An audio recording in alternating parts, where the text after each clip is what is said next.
iniciado el trámite de otra de las medidas que se anunció hace pocos días por parte del Ejecutivo, como es la incrementación de los recursos disponibles para el Fondo de Estabilización de Precios del Petróleo. Eso ya fue analizado durante la presente jornada por la Comisión de Hacienda del Senado, donde está iniciando el trámite esta medida y fue aprobado por unanimidad. De hecho, se ha planteado que, a diferencia de lo que ocurre con el mecanismo de estabilización del precio de los combustibles, que ya había sido aplicada alguna medida correctiva en esa línea a propósito de la inflación y el mayor precio de los combustibles, en este caso sí redundará en una disminución inicial del precio del petróleo, del precio de la parafina, que hoy en día está en cerca de los 1.100 pesos, 1.114 pesos. Lo que incidiría inicialmente es que esto reduciría el monto a cerca de 1.000 pesos, el de la parafina, y también tendría un impacto en el petróleo, porque se ha señalado de que de esta manera se está inyectando recursos. A diferencia del MEPCO, lo que hace el Fondo de Estabilización del Petróleo, como su nombre bien lo dice, es un fondo, es un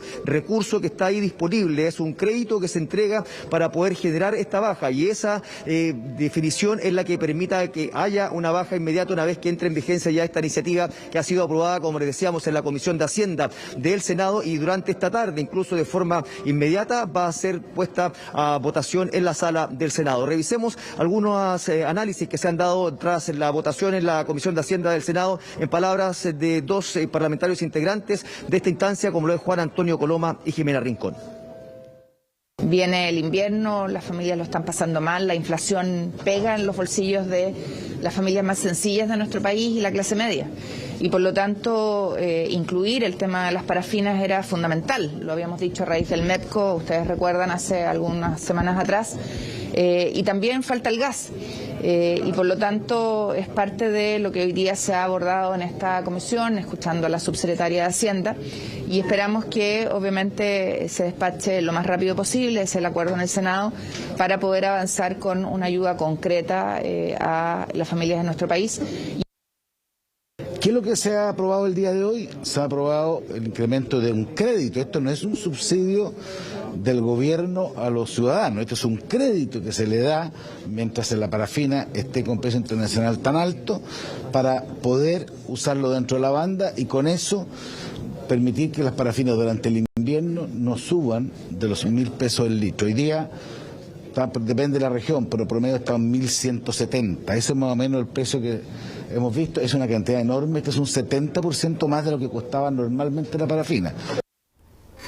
Guillermo, sí, de acuerdo a todas las iniciativas que nos estás mencionando, que se están discutiendo ahí en el Congreso, da la sensación que pudiesen tener una tramitación más o menos rápida, de acuerdo a las declaraciones que van entregando de los distintos sectores políticos ahí los parlamentarios. Esa es una duda. Y también, ¿qué pasa con el otro debate que tiene que ver con esta iniciativa para declarar inexpropiables los fondos de pensiones?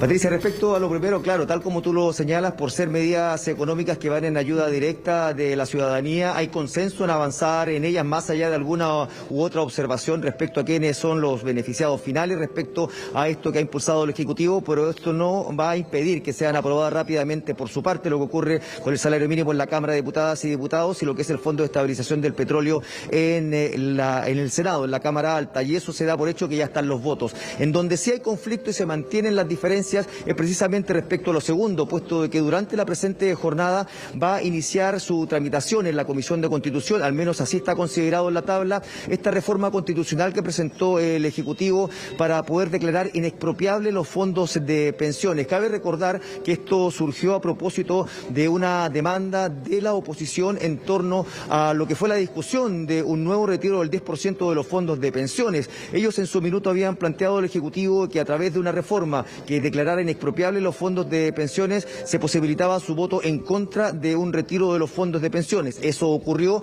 pero más allá de que no haya prosperado los retiros de fondos de pensiones, ni siquiera el proyecto del gobierno, ni tampoco lo que era la reforma presentada por los parlamentarios, quedó vigente esta reforma de la inexpropiabilidad de fondos de pensiones que a juicio de los parlamentarios debe seguir su tramitación sí o sí. Desde el oficialismo señalan que esta es una materia que le interesa exclusivamente a la oposición y por ende que el Ejecutivo Ejecutivo no debiera insistir, más allá considerando de que hay una resolución de por medio de la propia Convención Constituyente, a diferencia de lo que se piensa desde la oposición, que el Ejecutivo debe sí o sí, no tan solo garantizar lo que es la tramitación de esta reforma, sino que además generar compromisos por parte de la Convención para que no se siga insistiendo bajo otra modalidad en la posibilidad de que estos fondos sean expropiados. Así lo han planteado desde la oposición, por ejemplo, el senador Rojo Edwards, mientras que la visión distinta es la que plantea Daniel Núñez del Partido Comunista. Revisemos ambas declaraciones.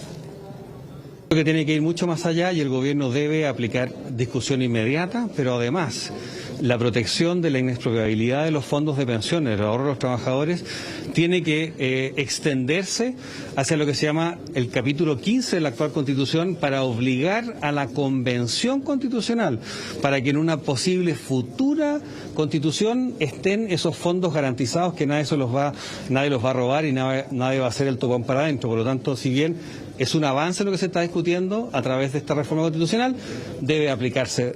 discusión inmediata y además ingresar una modificación en el capítulo 15 que obligue a la Convención a resguardar esos ahorros. Yo creo que hoy día todos los sectores políticos, todos los convencionales de todos los colores independientes han dicho que no hay ninguna amenaza para expropiar los fondos de pensiones, por lo tanto yo creo que esto es una discusión artificial y yo no le veo mucho futuro a ese debate en la Cámara de Diputados.